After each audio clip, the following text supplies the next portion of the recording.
special 420 edition. Hello, everybody. Welcome to the next episode.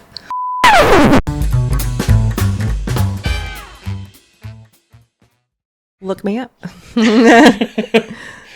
All right.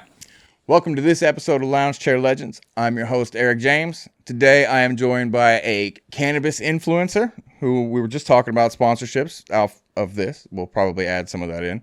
She is a family friend. I mean, hell, she is family. You're not even a family friend at this point. Yeah, you're family. So this is our friend, Jennifer. How are you doing, Jen? I'm great. How are you? I'm fucking fantastic. We are also celebrating 420 because she's a cannabis influencer. I figured that was the best person to have over for it. The queen of cannabis. The queen of cannabis. Well, because like whenever I'm an admin on Bernadette's page, so whenever you send her a message, it shows up Kush Queen has messaged you. That's hilarious. Yeah. So when, we've been friends for a long time, and I didn't know that you were like an official like cannabis influencer until just recently. Like you just did a trip go to like a grow house or something. Like I went to North Carolina to visit J Liddy's, one of the companies that I do content for.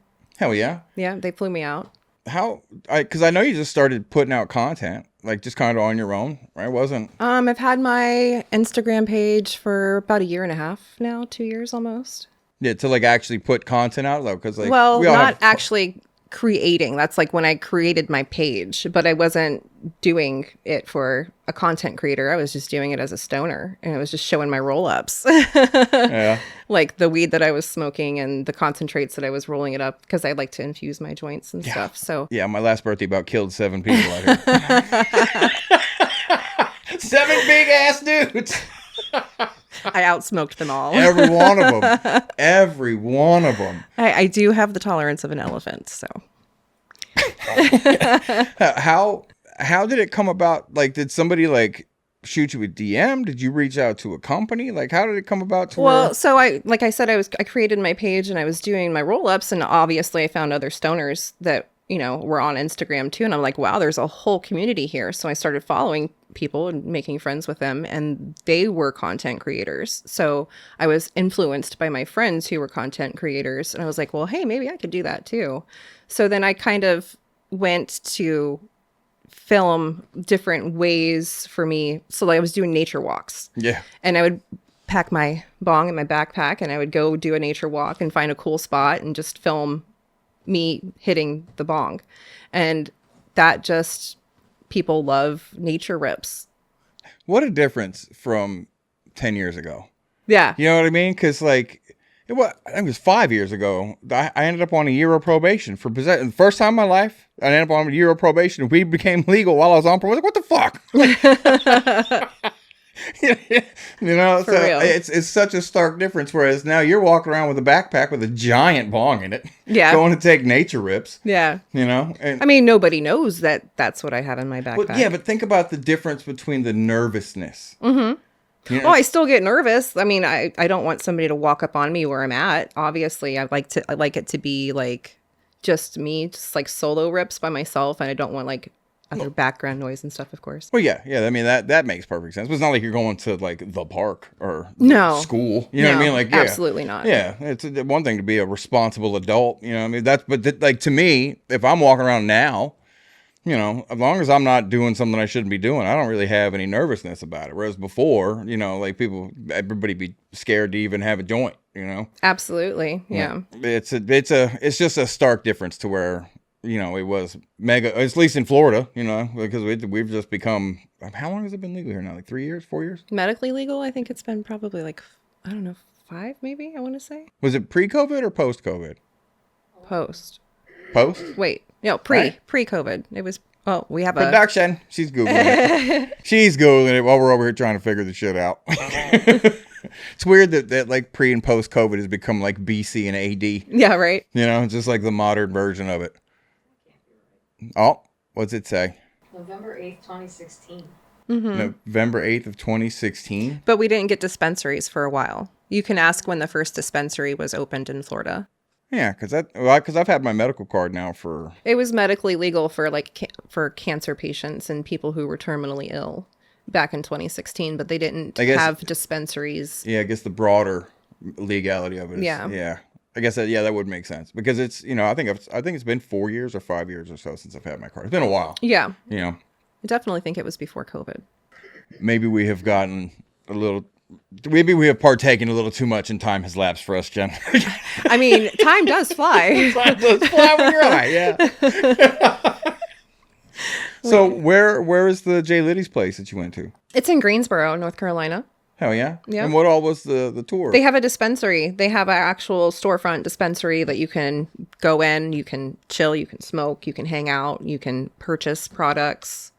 That's cool. Yeah. Because like when we went to California, they have dispensaries, but I don't think they have like an active spot to partake inside of this. But I mean, some might. I mean, I don't know, because it's not. We didn't go to like a bar that's designed for it, or anything. We just went to dispensaries. But the ones, Yeah.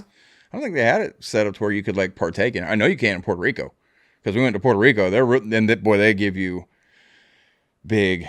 They have solo edibles and they're 100 milligram edibles. Oh, that's my kind of place. For one gummy. Oh man, yeah. It's because me and my buddy Scott, my buddy Will, all had one edible, and by like 10 o'clock at night, we're all in the pool together, elbow to elbow, looking out over the things. Man, this is a good weekend, man. Because the edibles hit different. And also like everything there's really high percentage. Like they're doing it big, but you can't partake in there. And if you go and you don't live there, you're not a resident of Puerto Rico, you have to buy they call it the tourist pass, but I don't know exactly what the legal thing is. You pay them $25 to be able to get flour, because you can get everything else, but you can't buy flour unless you pay them the extra $25. And I think it's good for might be 30 or 60 days that it's good for.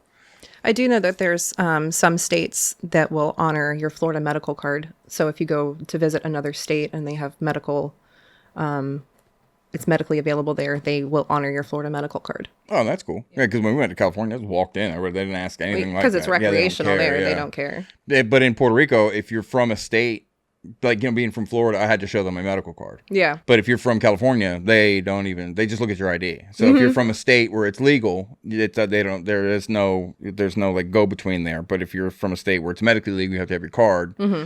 And I didn't ask them what it's like if you're from like Georgia or something where there is no, cause I think the low THC shit is legal, like the Delta. Well, I mean, hemp is legal in all 50 states. So the THCA hemp you can purchase in all 50 states. Yeah. Mm-hmm. Okay. Cause Brandy lives in Indiana, and it was really like, it was illegal there, but they just got like the Delta 8 stuff. So you can go to the gas station, you know what I mean? You can buy, like, it's, it looks like weed. Synthetic. Yeah, it looks like weed, smells like weed, not quite weed, but it tests as a cannabinoid, because he works for the post office. Yeah. And I was like, are you allowed to, because it's a government job, I figured that, you might not be. He's like, no, as long as it's the Delta 8. And I was like, how do they test? He's like, I don't know. I'm not a scientist. I just pack mail. Touche. Yeah. I typically stay away from Delta 8. Delta 9's different. Delta 9 you're going to find in a lot of vapes and a lot of edibles. Even at the dispensary, if you purchase edibles like gummies from the dispensary, it's going to have Delta 9 in it. But Delta 8's a synthetic cannabinoid, and I don't deal with the synthetic stuff. I'm not a fan. I remember what it was. What the hell did they call that shit back in the day? It was like the fake weed you could buy at the store. Oh, spice. There was one name for it, yeah, but I cannot. I mean, because I know people that would smoke it and just get sick. I did try it. And it's like, my buddies would be, you want to try this? Yeah. Like, I just watched you puke. No. Like, I'm good. That did not look enjoyable. Not in the slightest. And before it came legal here, somebody one time had salvia. And I didn't know what salvia, never heard of it, didn't have any idea. And they're like, oh, it's like legal weed. You should try it. And I was like, okay. And I took a big fucking bong rip of it. And I should not have done that. Doesn't that stuff make you trip or something? Oh my God. I was sitting Indian style on the ground when I took all good stories swat. Start off this way. Well, I took that swat and I just folded over, like face to the ground, knees still out to the side. Oh God. And I just and I was like, okay. And I just held on for a minute. Like, I had to get my shit together, because I didn't like visually go anywhere. I knew I was laying on this couch, but I knew that shit was about to get hairy. So I just laid there and I was like, all right, don't panic. You're going to be all right. I kept breathing, in through the nose, out through the mouth. Yeah. And I don't know how long I was like that, but it was long enough that when I sat back up, everything was a little The manual sore. breathing set in. Yes. So I sat back up, and the girl that I was with was laughing at me. She's like, oh, and I was like, oh, okay, oh yeah. And then she took a big old swat of it. And she put it down and got up and just walked away. And I was like, everybody's like, where's Beth going? I was like, I don't know. Somebody should keep an eye on her. Like if that hit her the way it hit me, that's not good. And she came back probably 20 minutes later. She'd just gone for a walk around the outside of the house. Like didn't leave the yard, doing laps around the house. And she came back in and she's like, I'm sorry for laughing at you. I was like, yeah, bitch. But I was so mad because that's not weed. No. That's not weed at all, man. It's one thing if you're prepared for it, but somebody tells you, oh, this is just synthetic weed. No, it's not. Do you ever, how old are you? 42. Seriously? Yeah. Oh, fuck, you were my age. I thought you were like mid to late 30s. Hell yeah, you're doing something right. Good for you. Thank you. Okay. Have you ever had remember when weed became first legal here, they had the Marinol, like the pills that they were giving Oh, to yeah. people? I've had those way before weed became legal. In high school, I had an option in 12th grade to do like an early exit option program where I could get my GED and learn a trade. So I went to Mid-Florida Tech and I was doing photography, like film photography. So I was learning how to roll my own negatives and develop my negatives and my pictures and everything in the darkroom. But there was a guy in the photography class that everybody hung out with because he had the good stuff. He had these pills that were pure THC. Like that were prescribed to round... him. These were gel caps. Yeah, they had like oil or gel inside, yes. right? Yeah. Yes. Yeah, that's what I'm talking about. Yeah. So we all used to skip class and we would hang out and take these little THC pills. The cat that I can't remember his name for the life of me, but the cat that I knew that had them used to take those, and he would like break out weed to roll a blunt, and he would take a pin and poke a hole in the pin and take the gel through the middle, like just like laying down a lane or like a line of wax. But he would sprinkle, or I guess I pour the gel in the center of the blunt and then roll it around it. Oh yeah. And man, I can get down with that. That shit was potent. Like that shit was potent because it was like that was just solely designed for cancer patients to help treat lack of appetite, pain, all kinds of stuff. And it was, that shit's potent. Absolutely. Yeah. This guy had a book, a medical book, and he would go through the medical book and look at the symptoms, and he'd go to the doctor and say, he'd act like he had those symptoms, and he would get that prescription for whatever he was looking for. Obviously, this was 20 years ago, and things have massively changed today, and you can't do that anymore. But yeah, that's... Well, to get my card, because for me, it's a little bit not easier, but it's easy for anybody. But for me, I didn't feel like I was, like trying to tell somebody something to get a card, because I am an anxiety patient and I am a bipolar patient. And I was like, and I don't sleep. So I told him that, and he's like, oh, this will help you. And I was taking 3 milligrams of clonazepam a day to help with anxiety. And that's a lot. It is. Like that's a lot. Now I'm down to a 1/4 milligram, like as needed on a quick dissolve tablet, just because using weed the right way made a huge difference. Absolutely. Yeah. I was also able to get off antidepressants just by using medical marijuana. It makes a massive difference. And I didn't know. It's a medicine, and it's a natural medicine. Yeah. And it's fun, but it's also a natural medicine.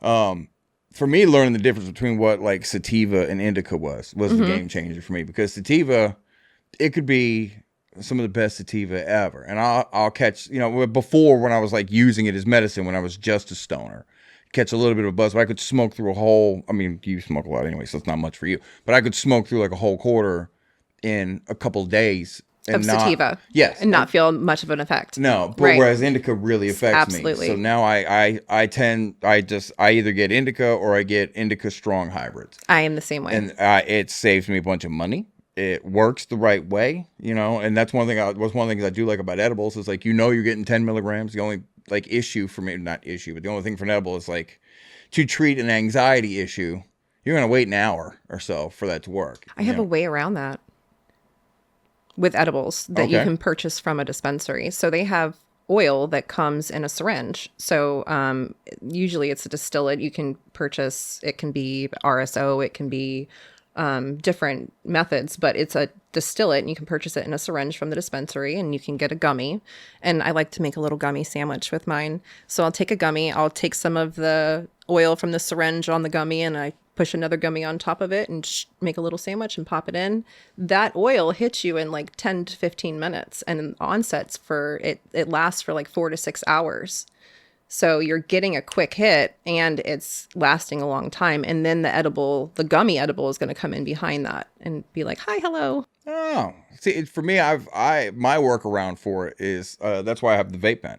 Because the whole reason why I started getting edibles over flour anyway was just, I mean, you know, I tried to lose a bunch of weight. Just want to be a little healthier. And it doesn't matter what you're smoking. Smoking's not good for you. Taking shit into your lungs is just physically. It still has not good for you. carcinogens, correct? Yeah. Well, even less that. You're putting a hurting on your lungs. It's just, you know, I mean, it's just easier. It's just easier in your body to not inhale shit.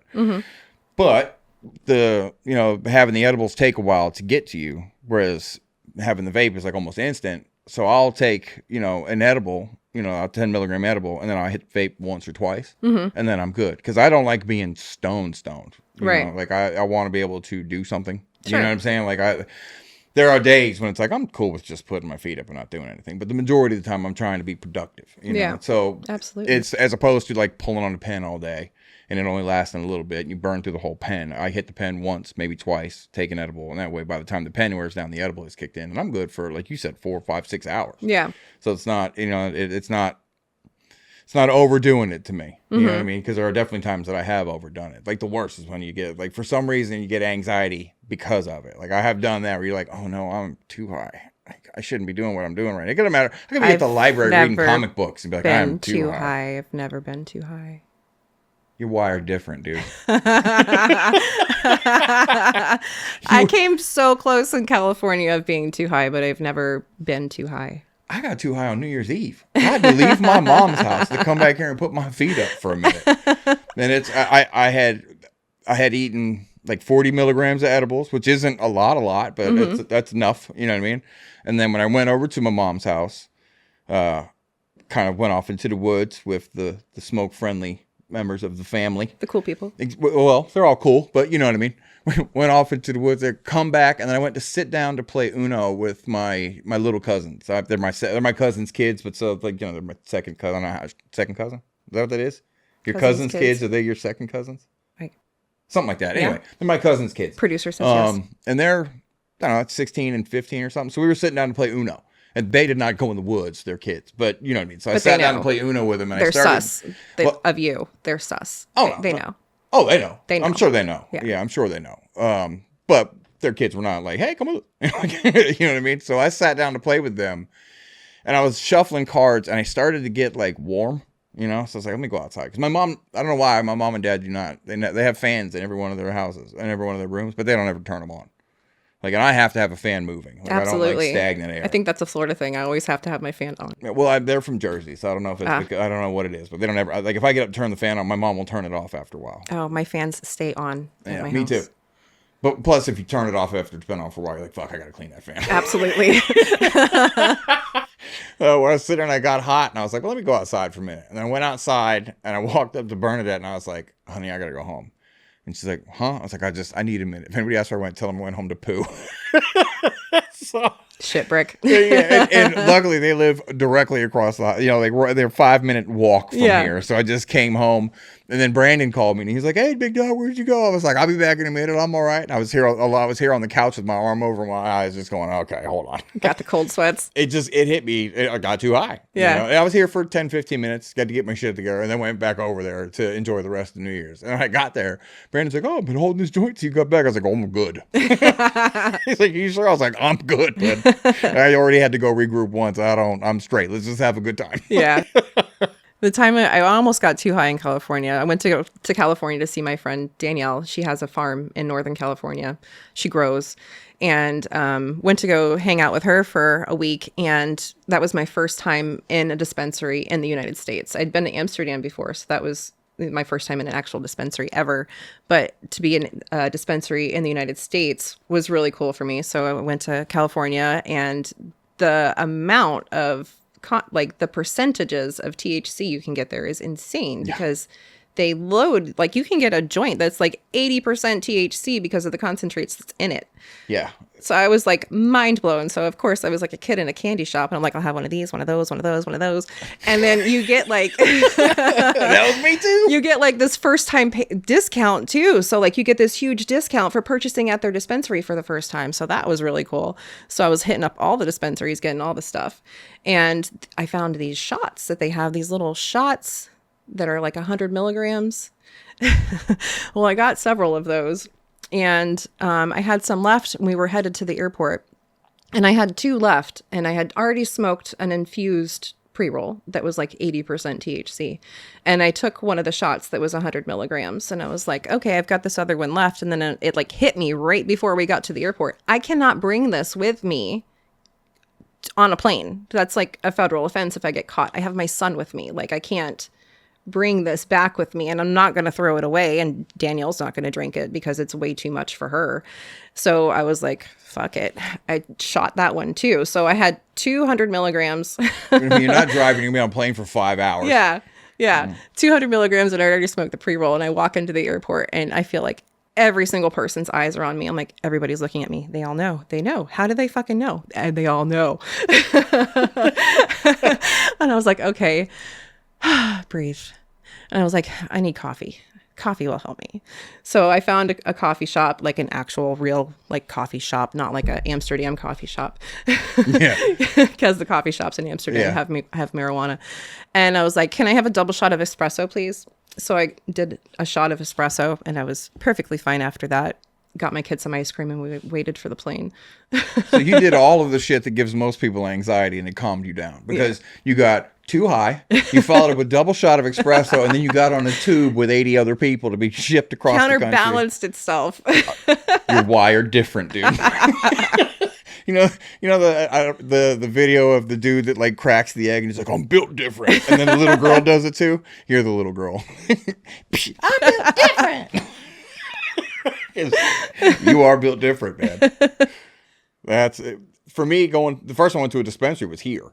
And the dispensary here is a way different experience than the dispensaries in California. Because the dispensary here is like walking into like like the Apple store or something. It's very like clean. And clean might not be the right word, but like, it's very like a sterile pharmacy, like a pharmacy more environment, like with a bunch of stoners behind the counter. Right. But and again, I this is how I got like my education or whatever as opposed to like what the differences is. I walk in and this dude just started hitting me with, man, these terpenes. And I mean, I was like, bro, I'm just here for pot. Like, I don't know what the fuck you're telling me, because like, it's all about the terps. Well, so then I started like looking into it and whatnot. So it's like, oh, okay. So I started getting a little bit more educated. I'm not into.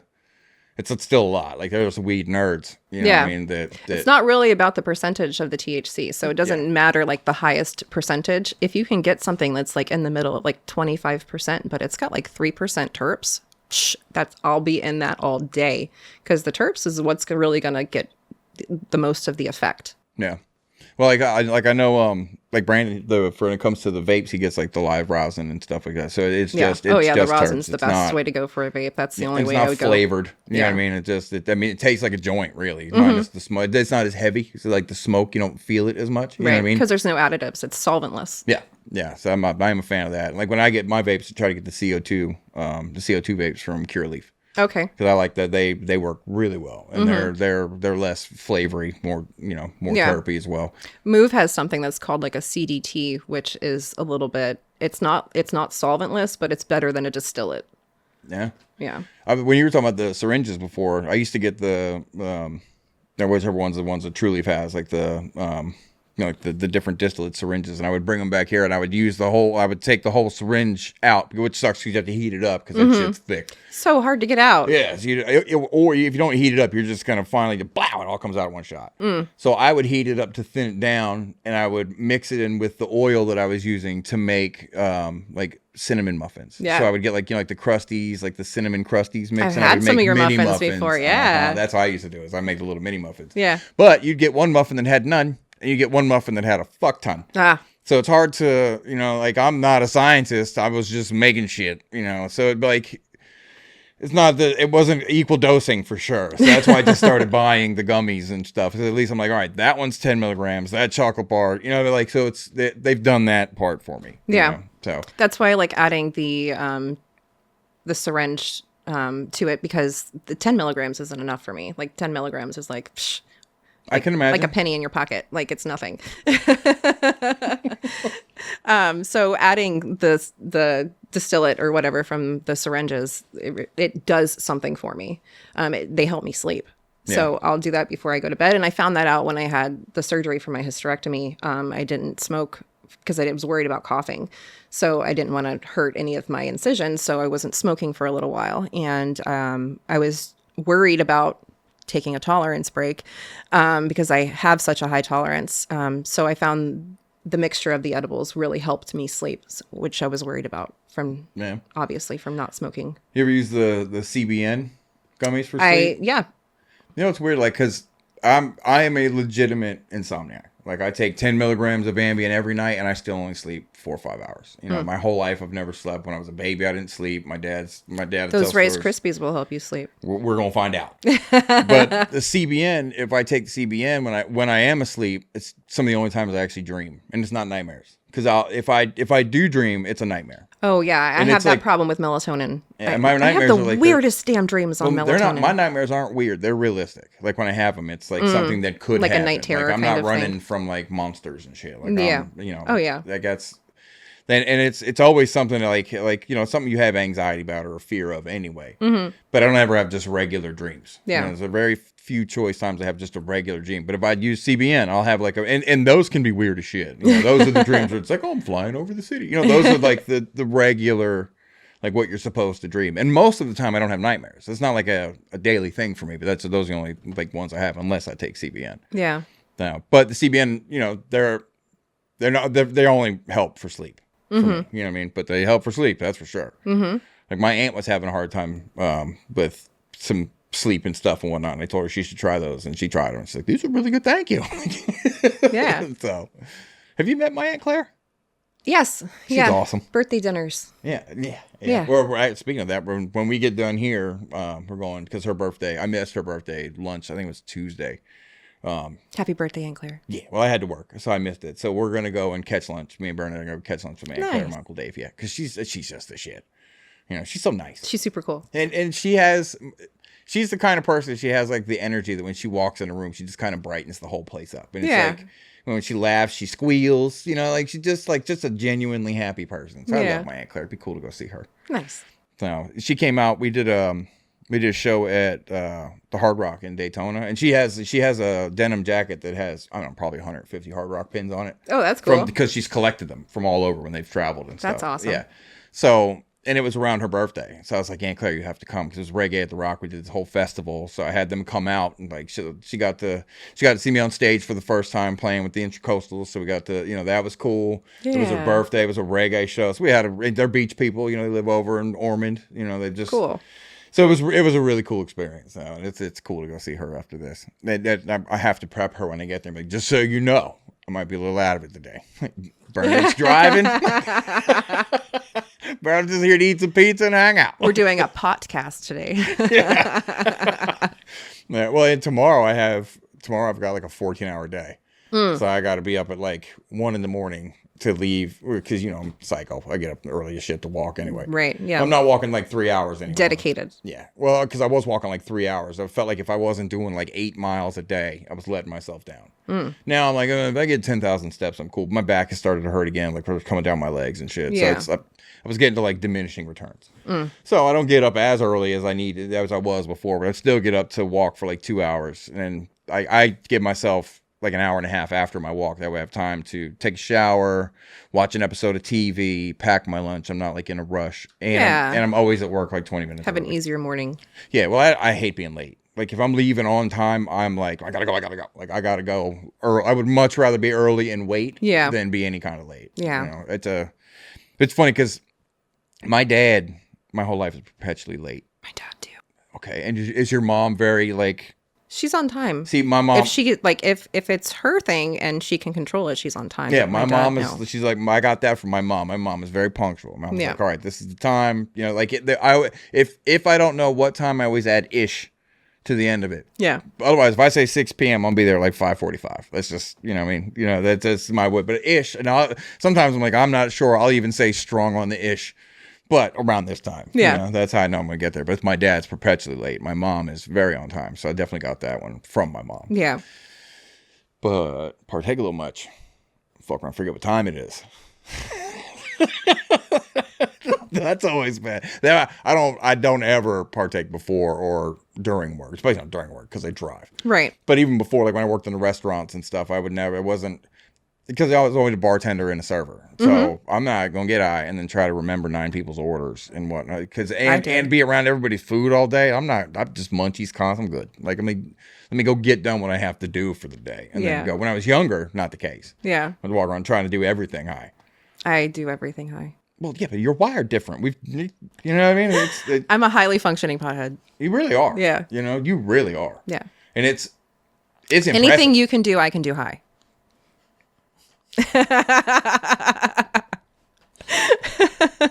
It's impressive the way, because, dude, my birthday, the joint you pulled out, number one, wasn't a fucking joint. It was a goddamn baseball bat. It reached from you to me where we are sitting right now. That thing was huge. And it's me and like 4 or 5 other people that smoke every day, and then a couple of people that don't really smoke. About half of that thing, I was like, Jen, you're gonna have to hold this for a minute. I was like, this is too much. I came to party. I brought my carta with me. I had concentrates. I rolled a nice big joint for you. Like, and I appreciate it. It was a good birthday. That's for sure. But it was like, you hold on to that. Everybody else is taking a hiatus for a minute, and you just kept smoking till the rest of the joint was going. You're like, I didn't even realize. It's cool. All the rest of us were like getting back to normal, and you're like, let's roll another joint. And I've always had a good tolerance. yeah. You know, and you put me to shame, man. There was this little girl, Meadow, that I was friends with when I was a kid, and it's funny because her real name is Meadow, but she's 4'10". Like now, as a grown woman, she's like 4'10", maybe 95 pounds. She's just this little, small, very petite, and she would take the biggest fucking bong rips. Like the most iron lung person I've ever met in my life is that little teeny tiny girl. Yeah. And she'd be in there with dudes like, you know, like you would just imagine, just physically speaking, my lungs are larger. He would think, you know, that you could at least take a bit. if you trained them. Oh, well, I'd never understood it because she would just hit the ground running. Yeah. You know, we were teenagers and she was blasting through shit like that. And Yeah. she would like make bets with dudes that would come over to the house for the first time. And be like, I bet you I'll take a bigger hit than you. And you get these like Jinko wearing, corn listening metalheads. Yeah. Like, I'm a stoner, I can smoke with you. Beto would laugh. Like, no, you can't. Everybody else would laugh. He's like, you don't know that girl. I used to have some Jinkos. Yeah, I think all of us did. Yeah. I think it's funny that they're remaking them now. I know. Yeah. That is. I wish I still had my old ones. I was in my high school yearbook for wearing Jinkos. Was that like for being alternative? Oh, for being grunge. Was that like you're most likely to succeed? It was most likely to get lost in Jinkos? Yeah, I guess. I don't know. I have a picture of me sitting on a wall, like a concrete wall area. You can't see feet. It's just, yeah. Yeah, it's just my jeans. There was a company that made them that were like Jinkos, and they were called Gats. I don't know if you remember them or not, but it was like late 90s, early 2000s, like around the time when like raver culture was like really hitting here. And Cyberzone. Yeah. I work security at Cyberzone. Oh my God. There's a wild shit happening in that place. Randy had this pair of Gats, and they're like 60-inch pant legs. It's just the legs. And they're so big that Meadow crawled up his pant leg. Like we're sitting down, and she was just sitting under his pant leg. She would like pop the pant leg off and put the pant leg back down. That's hilarious. And Randy would just sit there and like hide her underneath his pant. Just like, hold on to his leg, and he'd walk around, and she'd be like, "Hi, hello." Yeah, she would just pop out. It was amazing, dude. Working at Cyberzone, there was one of the most incredible things I've ever seen in my life. Is a guy had all these piercings, like barbells, like a ladder in the back of his neck. It was just gnarly. I mean, it was gnarly to see. And he went to the bathroom to go take a piss, and he had been selling ecstasy throughout the whole place, and we'd been keeping an eye on him. the guy that was like the head of security was like, all right, he's in the bath. Let's go get him. So we're like, okay, well, we'll go in there with you. And the dude is taking a bathroom. They're taking a piss. And the guy that I walked in with we had little taser guns, like, you know, the kind with the little arc in the middle. He didn't say a word to that poor guy. He just walked up, put the taser gun to the barbell and pushed the button. And that guy went stiff as a board, fell straight back, and just kept pissing into his own face. Oh, man. For a minute. I was like, John, what the hell, man? He's like, I told you to come with me. Let's get him out of here. So and this guy just drugged this poor piss-soaked man outside and then ran his pockets. Took the rest of the ecstasy pills that he had out of his pockets. Was the ding-a-lang still out and everything? Oh, yeah. He didn't even care. He just drug him out like that. Went back in with Did him so this wrong. small bag of, like, I don't know, 30 or 40 beans, you know what I mean, at the time. And then he started selling them. And I was like, I have to quit this job. Y'all gonna get me fucking killed, man. Right? For like, real. I've always enjoyed doing security because I don't like confrontation. Well, you're a big guy. People won't fuck with you. Well, that's the opposite. People will fuck with me, which is kind of fun. I wouldn't. But I have a pretty strong moral compass as far as, like, you know, if you're having a good time, it doesn't bother me at all. You know, and if you're having an argument with somebody, that's fine. But you can't put your hands on people, and you definitely can't be fucking with women. So I've always being lurking in security in places, like, especially when we've gone to, like, do shows, I always just kind of end up doing it. I don't know. It's like I can't help it. You know, I just can't help it. Like, we saw one guy try to grab his wife's purse, and they were arguing, and I just grabbed his arm and spun him around and put his arm around his neck and lifted him off the ground and used him to move tables and then open the door. And he got outside, I put him down and, like, gave him a little push. And when he turned around, I was like, you don't want to do that? Like, please don't do that. He's like, it's my wife, man. I was like, I don't care. Can't be grabbing people. Can't be snatching at purses. You know what I mean? But it go from really pissed off to really calm because I'm also not a dickhead. Right. You know, like, there's some people when they do security, they're just there to be bouncers. You know, like, I was never that guy. Like, I'm there to make sure everybody's having a good time and stay calm. Yeah. So that's it. It's been an interesting arc to go from working at Cyberzone to, like, actually doing, like, you know, we worked at that premier security place for a while. Like, you know, I got all the bad beard guys. We were all working together doing top flight security, Craig. So it's different going from that to, like, you know, now we're, like, you know, working for a licensed and bonded insurance, you know, or to a security place. And yeah. Then, the Calamity Janes. I don't know. Do you remember when they opened that, like, country bar in DeLand for a little while? Vaguely, yes. When they first opened it, I worked there with this other guy named Woody, and we were, like, the two heads of security. And then she hired me because I had the training to teach people, like, the different process of escalation of force, that kind of shit. Yeah. And Woody had run downtown DeLand for the longest time. Like, he did 2 or 3 different bars. He was their main guy. Like, he chucked some dude. You know, remember half times used to have the upstairs and then downstairs. He chucked the dude from the upstairs to the downstairs, and he never touched a step. Oh, damn. Woody just, you gotta go. That's when Abner was telling the story. Abner was like, he was just like, arrivederci. Oh, because Abner was there when he did it too. This dude, I mean, so everybody knew Woody from working in the bar, so they were all kind of afraid of him. And she hired me to teach him how to not do that to people, basically. That's hilarious. And everybody I've ever worked with that does security, all stoners. Of course. Every one of them. Yeah. You know what I mean? The problem is when they're also drunks. Oh, yeah. You know, there's one thing to be, because if you got a good buzz on and you're high, you don't want anybody too harsh. You know, like, don't harsh the mellow, man. Chill, man. You know, yeah, we can calm it down. But if you're drunk, everybody got to have, like, a fucking dick measuring contest in the parking lot, and then you have liability issues and all kinds of shit. Yeah, it's almost like roid rage. Yeah, oh, well, we had that too. Yeah. When we went to Flagler Tavern, one of their guys was very obviously a roid guy, you know, and one of the guys that played hand drums in one of the bands, not a roid guy at all, but he just is a problem. He's a liability to be around. He just wants to fight everybody. As soon as he got 2 or 3 drinks in him, he just wants to fight. And the roid guy got mad at this guy because this guy said, hey, can I get my sweatshirt out from underneath you? Because the roid guy was sitting on it because he's sitting on this, like, half wall. And what happened is that the roid guy was actually sitting on the roid guy's sweatshirt. They just happened to have the same, like, black hoodie. And the other one wasn't, like, branded. It's just like a black hoodie. So this guy gets mad because he thinks he's sitting on a sweatshirt. This guy gets mad because he's mistaken. And it went from one question to just gorillas Instantly. There was Two no silverbacks. There was no like, hey, let's not do this. It just went from, hey man, you're on my sweater. Hey man, fuck you. Like, wow. That one was, to me, that's crazy. Cause that's drunks and steroids. And maybe some mental illnesses. On somebody's part for sure. Yeah. You know, on somebody's part for sure. And that's at a reggae show. That's at a show and everybody's there to just chill. Yeah, you know? right. That's why I started working in reggae and got out of like, because, you know, when I first started doing music, I was working with a bunch of hip hop guys, you know, and I love the music. I love the culture. I love all of that. Absolutely. But putting the shows on, man, you're always got something going on. There's always going to be somebody there somebody had a beef with somebody online 6 months ago. They found out it's just too fucking much. Very man. petty. Yeah. So, and then you go to a reggae show and everybody's just like, yeah, man, I painted this picture with my toes, dude. So I just blended right into that. That's how I ended up, you know, with all those guys, being a stoner and enjoying the culture of calmness. You know. What was pot like growing up in your house? Weird, because both of my parents are very cool and open-minded people.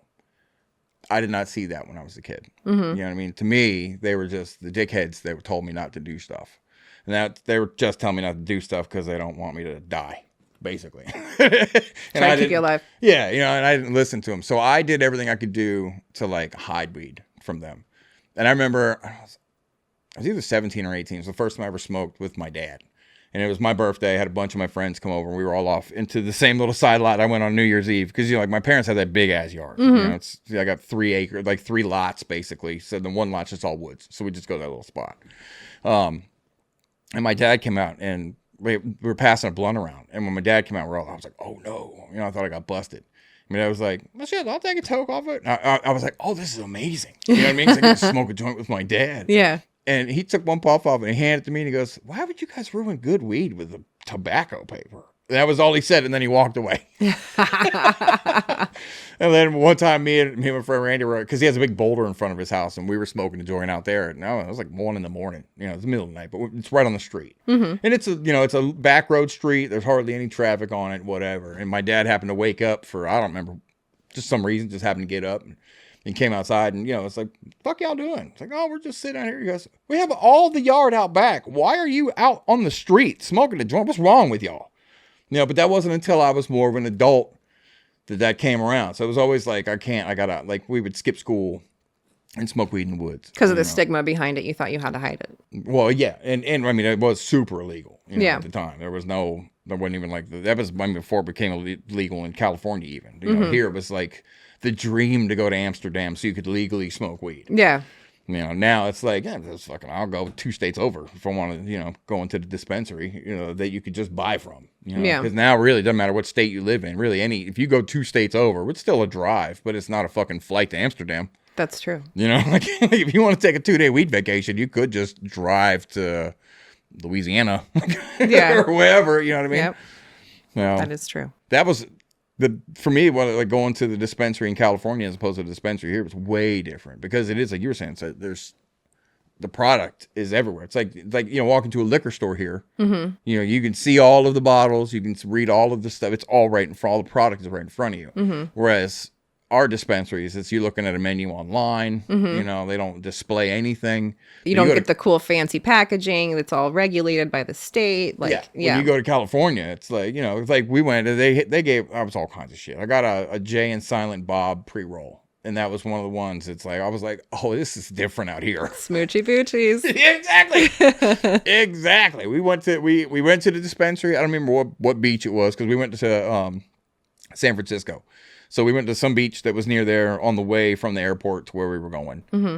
And I smoked a half of that joint on the beach. And I was like, we're going to have to walk around for a minute. Because I was driving. I was like, we could walk around for a minute. Like, that was a bit too much. So we paced around the beach. She took a bunch of pictures and shit. And then I was like, okay, we can go now. I'm good. But I had to get my shit together. Yeah. But then I knew what I was dealing with. So I didn't go, you know, too crazy. Yeah. Walking through San Francisco at night by yourself was real interesting because like we would go back to the hotel and she would go to bed and I would just go for a walk. Yeah. You know what I mean? I'd smoke a joint on a walk and it's not everything I saw in San Francisco was no worse than anywhere you'd see in Orlando. You Yeah. know, like, you know, all the horror stories of every, you know, like her, some people, like her family friends were like, be careful, you guys are going to step on needles and blah, blah, blah. And she found one needle. I don't remember what it was, but it was not a hypodermic needle. It was something, do you remember? Oh, sewing needle. Yeah, okay, yeah, because she found one needle on the ground. It was a sewing needle, and she's like, I think I should take a picture and send it to her. And like, I took a drive around to, like, you know, because I didn't see any of that. So when I went walking around, I'd pass people that were, you know, like just taking a stroll at night, and everybody was super polite. I was like, Yeah. oh, this is cool, man. I like this. You know? Yeah, that's how it was in Amsterdam. We got lost a couple times and we had to ask for directions. And people in Amsterdam were so nice. You could be smoking a joint and you get lost and it's like, hey, where do I go for this? And they're like, it's right down the street. Have a great time while you're here. Yeah. And everybody they were super nice. The only thing that sucked was when you're inside of San Francisco, there is a cost of doing business tax attached to everything. Doesn't matter if you've gone to the restaurant. Doesn't matter if you went to the gas station, whatever. It's like 8%. Yeah. So there's sales tax, there's the state tax or whatever, and then the cost of doing business tax. And the minute you leave San Francisco itself and you go to one of the other cities in the Bay Area, you know, it's just like right on the other side of the Golden Gate Bridge. That 8% tax is gone. It's only when you're in there, and it's like $5 to drive across the Golden Gate Bridge each way. Oh, wow. So we went when we left, because we drove up, you know, up north to go through the Golden Gate Bridge to get up there, and coming back down, I was like, I'm not going that way again. I was just because, yeah, I mean, it's the taxes are incredible. Like I would hate to live there just because of the financial burden that state puts on people. Yeah. That part sucks. Yeah. The The rest gas of it was really high. The price of gas was really high. I found the groceries to be pretty comparable to our prices. Yeah, I think they have the highest gas in the whole country. Yeah, it was ridiculously Yeah, high. it's ridiculous. When we went to Puerto Rico the first time, we all got super excited because you look at the gas and it was was like a when liter. Yeah, when we left here, the gas was like That's how it is in Germany. yeah, it It's was just like a liter. $3.60 or whatever. Yeah. So we get there and it was like $1.16. It's like, hell yeah. And it's like, so we start filling up gas. I was like, this is not, the lady was like, oh yeah, that's per liter. And I was like, ah, touche. Yeah. But it's comparable to what it was in Florida. But I thought we were about to save a shit ton of money on gas Right. because we're in Puerto Rico, and I was wrong. I haven't seen these prices since 1990. Ah, boy, I feel old. I got gas. You know, like old people always talk about how much cheaper things were because just inflation constantly goes up. Doesn't matter. That's not even a political thing. It's just as we get older, inflation goes up. Bro. It just does. Eggs. Well, that's a That's a whole nother problem. I but think still. that's a symptom of the response to the bird flu thing. Killing Yeah. off a bunch of chickens that had to be killed to not spread bird flu. Yeah. Takes a while for chickens to be able to lay eggs again. So in a couple of months, I think that'll go down. I don't think that's as much an inflation thing as it is a reaction to what, you know, Yeah. having to kill a bunch of chickens. That being said, I don't think they'll come back down to where they were because inflation is a thing. Right. You know, but it just keeps going up. But when I first started driving, gas was 98 cents a gallon. When I first started smoking cigarettes, Marlboro Reds were $2.10 a pack, and now they're like $6 or $5. I remember them being like 98 cents a pack.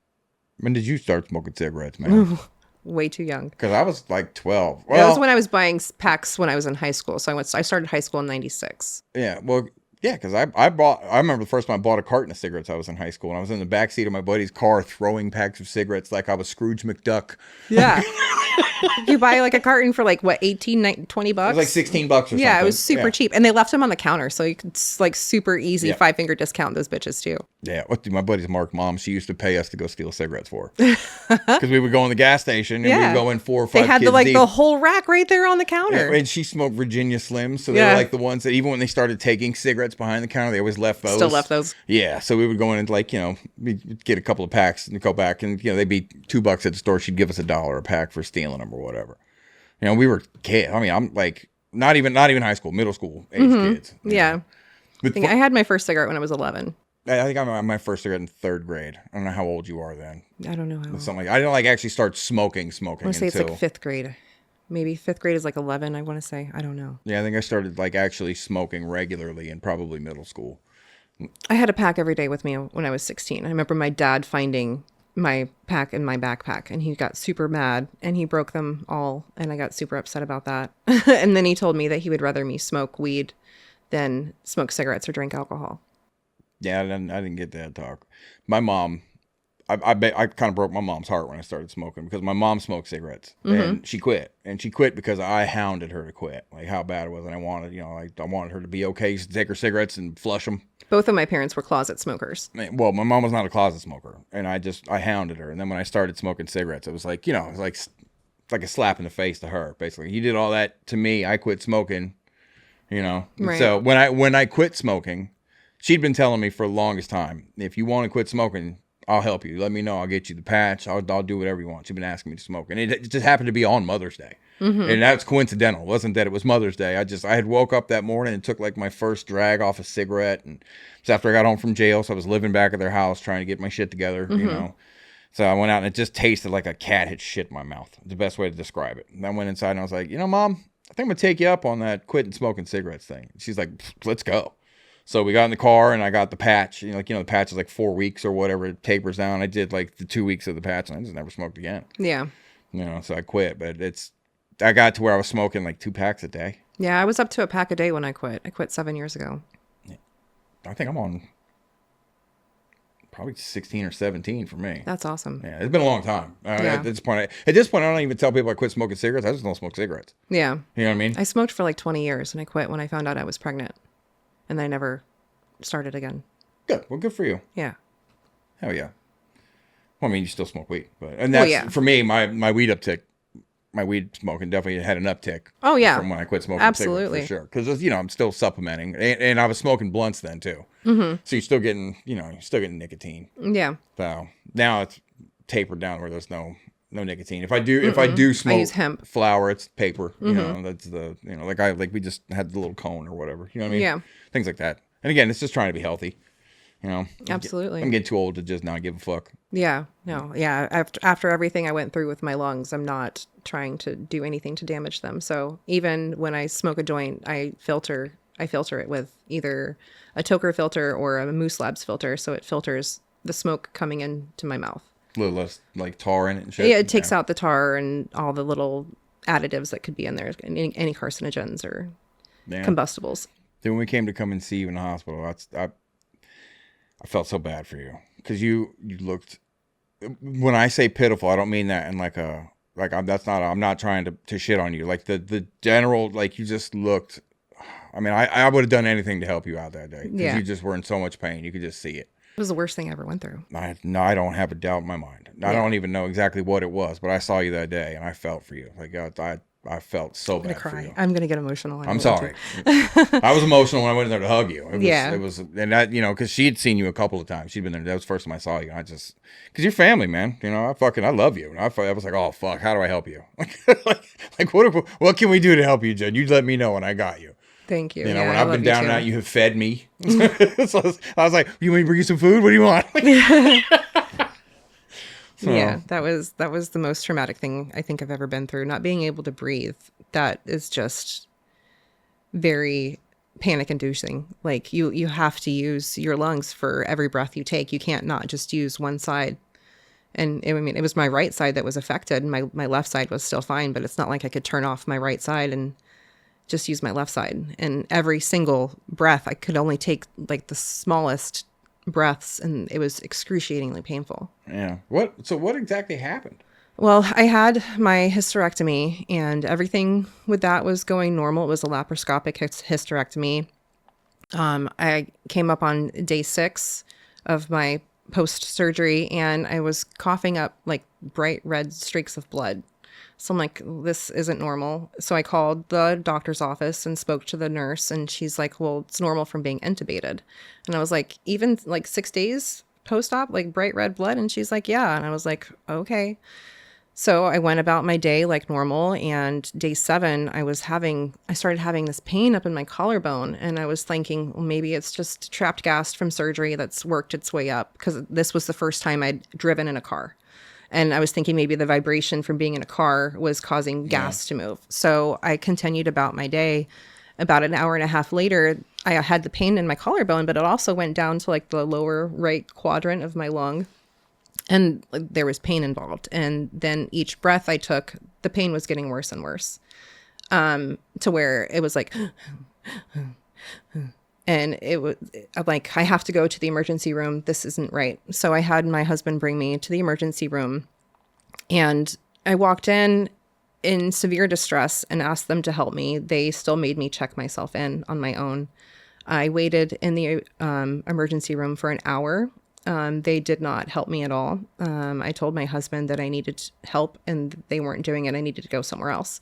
So we ended up going to a different hospital, and they treated me like I should have, did a CT, and found that I had multiple pulmonary embolisms in my right lung. And what had happened, I had one blood clot that went into the right lung, and when it went in, it broke into pieces, and the pieces went into the branches of my right lung. I also got atelectasis in both of my lungs, so the bottoms of my lungs were partially collapsed. I had pleurisy, so the linings of my lungs were inflamed, and it was making breathing difficult and painful.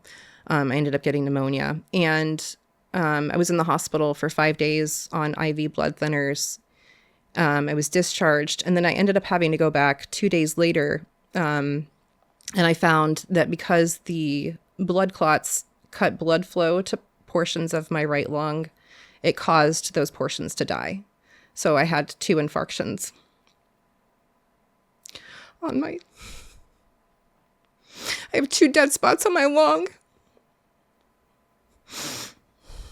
Oh, honey, I'm sorry. I didn't mean to...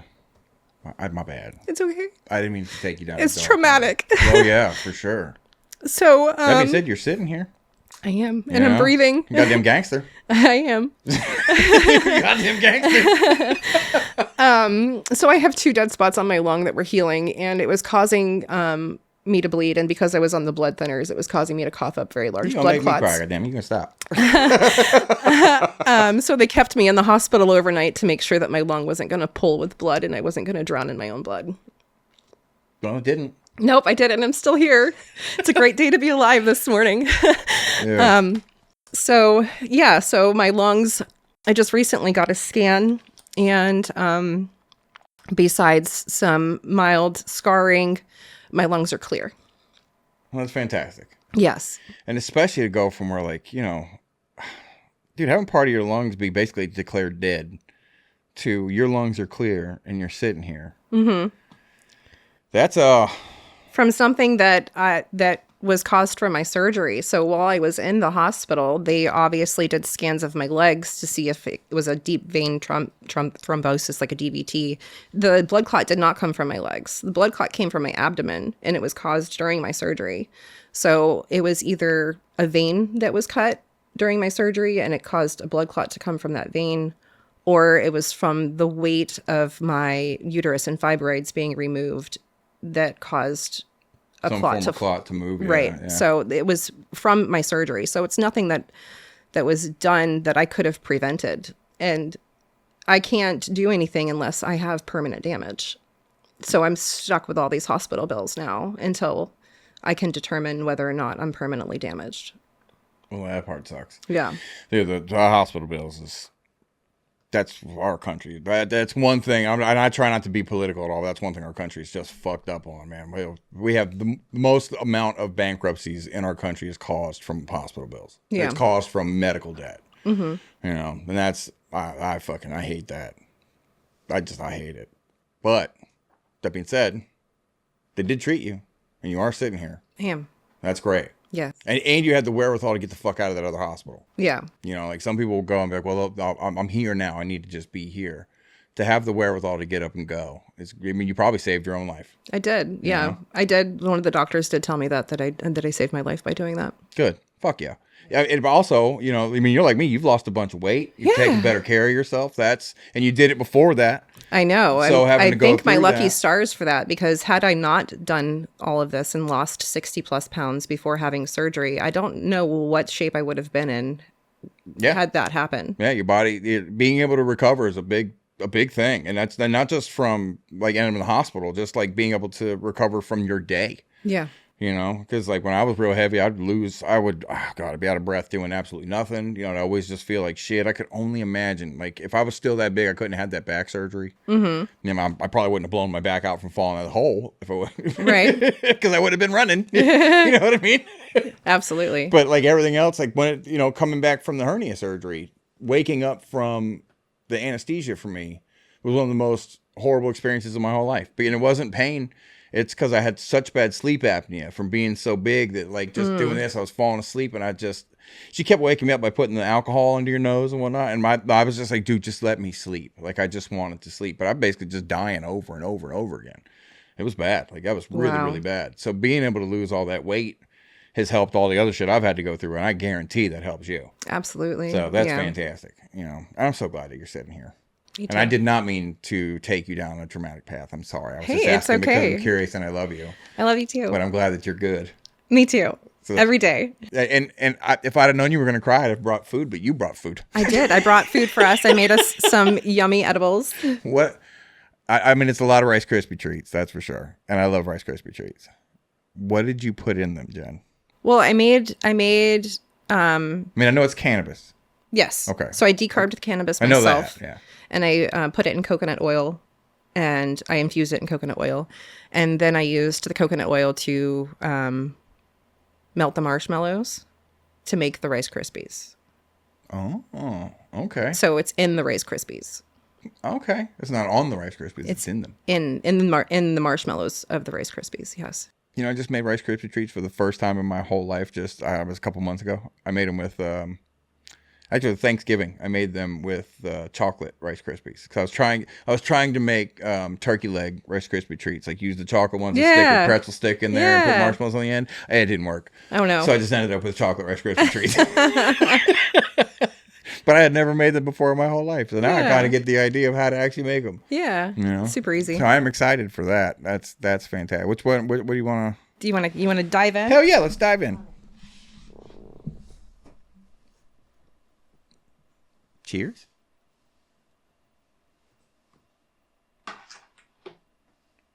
Here's to 420. Here's to longtime friendships. And here's to you still sitting here, you fucking gangster. I love you, dude. I'm glad you're okay. Yes. And thank you for this. You're welcome. Oh, see you tomorrow.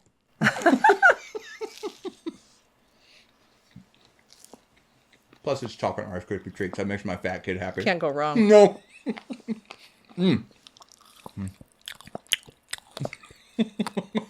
That's some of the sprinkle. While we're munching, what is your favorite munchie food? Like, if you got munchies real bad, what's your go-to?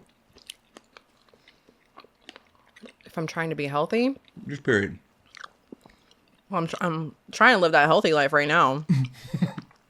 Sometimes it works, sometimes it doesn't. When it doesn't work, it's ice cream.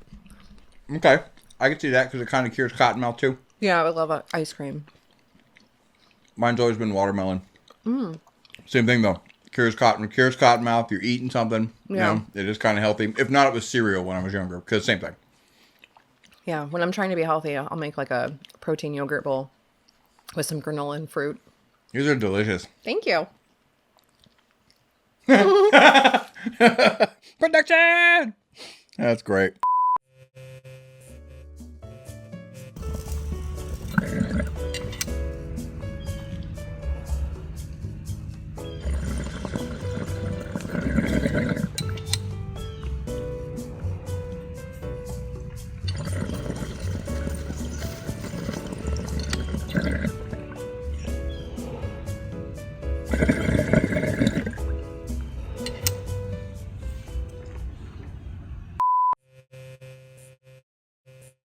So welcome back. Nice to have you. You have you watched any other ones that we've done? I did. Okay, so then you know that the centerpiece is a gift for you. Yeah, I can't wait to take it home. I'm I so thought- excited. I thought this was going to be bigger than that. I'm so excited. It's the world's I got a trophy. biggest stoner trophy. Got a That fucking one's for trophy. you. We got you this little guy. You got a nug? It's an adopted nug, except for he's not a real nug. It's a plush nug. And he's so soft. Feel him. Oh, he's got little eyes. He's got little He's eyes. so cute. Right? It comes with an adoption card. Aw, Like a- you guys, you shouldn't have. A little certificate of adoption. You can He's name so him. cute. Aw. What about the snacks? The name of your nugget. What do you want to name your nugget? Chug it. Chug it? Chug it the nugget. All right, Chug It the Nugget has officially been adopted. I hereby promise to love, care for, and share my snacks with my new best friend. Do you want a bite? Nice. Okay. So, Because my bong chugs it. So it could be chug it. My bong chugs the nugget. okay. Chug it the nugget. There you go. And you know what's funny is they have, Bernadette found that, and there's a bunch of them. Like they make them like different variations of the colors and stuff, you know. So it's one of those. I was like, and that was the only one that would be here on time because all the other ones would be here like next Wednesday. Yeah. So I wanted to make sure that I had it here, so we got you that guy. Thank you so much. Yeah. It's so cute. But that was perfect. I was like, oh shit! But Absolutely, I can't wait. I thought it was a little bigger. I knew it was going to be, you know, chintzy, but I thought it was a little bit bigger. I love it. Yeah, it was perfect. Thank you. You're welcome. So we were talking about whenever you came over here, and because it was, I don't know if that was the first time I smoked with you or not, because I think we had smoked before, but I don't think it was like a smoke down session. It was one of the first times that we smoked down. Because Yeah. you looked me dead in my face. You're like, I'm gonna out smoke you. Yeah. And I was, no, the fuck, you're not. And I was fucking wrong. So I would definitely prove wrong there. And you were talking about I don't want to say his name, but you have a friend that was a street pharmacist. Yeah. So I haven't met anyone that I haven't been able to outsmoke. I haven't met anybody that's outsmoked me. So even the person that I know that smokes the most, I still smoke more than him. He sells the herbal persuasion. And you would think that somebody who has, you know, that kind of That is their job. yeah that access to it, you know, to be able to smoke whenever you want, as much as you want, that they can smoke a lot. And he does smoke a lot, and he smokes a lot of backwoods. He dabs a lot, like, but Did the I dabs. Ooh, can Jesus. still do more. First time one of my friends came back from, I don't remember where he went, but he went somewhere that it was legal, and he came back with like dabs and shit. And he came in, and have you met Mitch? My buddy that's... I think so. Yep. Okay. I've met him once. So me and Mitch were in the house hanging out, and my buddy John will come by, and he was here for maybe 30 minutes, and we smoked like a blunt and a half. Like the whole night, he just come in and laid down the gambit. Yeah. And when he left, me and Mitch were sitting there giggling. I was like, bro, I'm like high school high. And Mitch he looked at me and he goes, I think your buddy just marijuana bombed us. And to this day, now if somebody just shows up and they get you real high, like, that's a marijuana bomb. Yeah. And you, ma'am, are a marijuana bomber. Boom.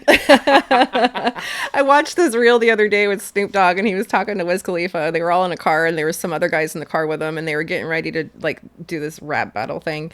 And he's like, now, Snoop's talking, and he's like, now, the first thing you got to do is you got to face one blunt to yourself in 7 minutes. And after you face that one, you got to face 2 more in 10 minutes. And then after that, we're going to battle. And the other guys are in the car. They're like, what? We're not going to be able to think after that. Say that's when you get tongue-tied on trying to say, like, the Rip Queen. Speaking of. Yeah, how did that come about? Like, what happened there? So there was a contest on Discord for the Rip King. And I was like, well, I'm going to enter this contest, and I'm going to have them rename it the Rip Queen because I'm going to win it. So I'm like, you have to produce the most clouds. That's the point of the contest. So I was like, okay, how can I go big or go home? So, and that's my motto, go big or go home, because I don't do anything small. So I thought, I'm going to take all of my bongs and just line them up in a row, and I'm just going to hit each one of them in a line. So I did that. I took 10 bongs, and I hit each one of them in succession without coughing once, and then sat down in my chair like a queen. And then I won the contest, and they did rename it the Rip Queen contest, and I won a cash prize and the title and everything, so it was really cool. Hell yeah. Did you buy another bong? Now do you have 11? I have 13, 14 on the number 14 is on the way. It's being made for me. My first ever That's fucking made cool. for me. That's cool. Yes, blown just for me piece, so that's going to be really cool. It's not coming from those people, right? No. Okay, I was like, because if it is, you should have had them incorporate the Rip Queen Yeah. into the piece somehow. Yeah. You know what I mean? That would have been cool. Yeah. But regardless, it's cool that somebody's making you one just for you. Absolutely. That's pretty cool. It is really cool. And my buddy that was the street pharmacist, he pivoted from being a street pharmacist to selling pieces. Like because an LLC in Florida, to get one's not that expensive. Keeping up with it, making sure your taxes and all that shit, that's the hard part of it. But actually becoming a registered business isn't that hard. So he looked into it because I had been telling him for a long time that he should, look into it. Because when it became legal, because it was like before it was medicinally legal, he was talking about, what he was going to do when it became legal. Yeah. And I was like, you get an LLC. Because I didn't realize about the difference between the dispensaries. And like we were talking about before, with it being the Amendment 3 passing, about how it would take away the small business opportunities from people, and it would just give it to the corporations that are already here and already have that. Yeah. And he's the one that told me about that too, because when he looked into getting the LLC, he was only able to get the one basically for the pieces. We had a distributor for glass pieces, and he's not a storefront distributor, so he distributes to storefronts. You know what I mean, so he's like he buys in massive, wholesale whatever, and then he sells out at wholesale. I don't know exactly what those terms are because it's out of my wheelhouse. You know what I mean? But he makes a good living on ordering from one place and having it shipped to another place. He's like the middleman. He just does the ordering for these people. Third party. He got set up with, I don't know what the company is, but he got set up with this company, and they hooked him up with a good deal. And like he was showing me like the amount of, what it costs him as opposed to what he's bringing in, and like all of his overhead. I was like, oh, dude, this is minimal. Yeah. And he's not worried about any kind of legal shit because it's no ramifications. Well, yeah, and he's not even the one like selling it in the store, so he doesn't have to card people. He's not. That's not his. He's selling it to already licensed distributors, so you already have to have that in order for to even work with you. And I'm gonna have to bleep his name out because I said it, which I will do. Sorry, homie. But so it takes away the liability for him. He doesn't have to worry about any of that. He's works out of his house. He didn't have to pay for a storefront. He got it. He went the right way with it, and it's cool to see people that went from being outlaws or whatever the fuck you want to call it to getting the opportunity. And that's when he was the one that pointed that out about the Amendment 3. That it would have taken away the small business opportunities. He's like, because that's why I voted no. And I was like, oh shit, I voted yes. If I'd have known that, I'd have voted no. But he's the one that he educated me. Yeah. And if you met the dude, he's he's a hobbit. That's the best way to describe him. He's always outside. He built like a small, like kind of Ninja Warrior course in his backyard with slack lines and nets. And he's always outside. He's just got a pack of dogs. He has a house. He's only in his house for a couple of minutes at a time, and he goes outside. He's just, he's just like that. His whole backyard is all plants. It's like sounds like a Minecraft village. A little less organized, but yes, it's a little less organized, but yes, it is. He is a perennial hippie. Yeah. But he also comes across like a dumbass stoner until you actually start talking to him. And you're like, oh, there's a brain in there. Yeah. He's one of the smarter guys that I know. It's just the look of, oh, man. Like you wouldn't think that there's much going on in there when he's actually really deeply thought out guy. He writes amazing lyrics, too. Oh, yeah. He doesn't like to rap or sing, but he loves to write lyrics. So he writes lyrics and gives them to people. It's like, you guys put this to wherever you want to put it to. He writes poems. Kinda, yeah, but he writes them in the form of music. It's not just like free word poetry. He's like, okay, this is gonna be a verse, this is gonna be a hook, this will be the bridge. So he's like broken it down in structure. Okay, but he just doesn't like to perform stuff. But he writes, from like a deep perspective. That's cool. Yeah, it's pretty cool. Now I love him too. He's one of my favorite little people. Aww. He's awesome. Yeah. When he showed up for my birthday this year, I was like, what the fuck are you doing here, man? It was cool to see him, man. Because Bernadette reached out to everybody. And, you were there for that. That's the first time I've ever had a surprise birthday that worked. Because she tried to hit me up with a surprise birthday party, I think for my 30th. And I ruined it. Because I didn't know anybody was doing anything for me for my birthday. So I just invited all of my friends to come over for a bonfire, which they had already done. So all of my friends were like, yeah, man, I'll be there. No, like, let me see the schedule. No, none of that. And I didn't think any of that was odd because they had already been planning on coming here. Right. So we're like, into the party. And then Bernadette and Courtney were like, just so you know, we had already had this all planned and you fucked it up. Surprise. Yeah, it was going to be a surprise party for me. But this last birthday, that was a surprise. Like I knew we were going to do something. Yeah. You know, like I knew you were going to be there. Yeah. But I didn't know I was going to walk into a room full of people. You Yeah. know, I thought it was like just the, like the close family and not like, my friends and family. It was cool. I like that a lot. That is nice. So, again, thank you for coming. And Awesome. I'm glad that you're okay. Yes. I'm glad that you have already done your sign off, so we don't have to do that again. Unless you want to try it again, we can do that if you want. But that's up to you, man. I don't know, because the first one was pretty good. Yeah, I'm good with the. All right, cool. You got your little plushie. You got your little stoner. Yeah. What'd you name him? What's his name? Chuggy. Chuggy. Chuggy the Nuggy. Nice. All right, Jen. Well, thank you so much. I love you. Thanks for having me. Dude, thank you for the treats. Yeah, you're welcome. Yeah, Those are yours. you can come, just show up with treats. You can come over. I don't care. That's rent. They don't have to be It's rent. infused. They don't have to be infused. You just show up with treats. Kush Queen out. Stay dope. Well. What?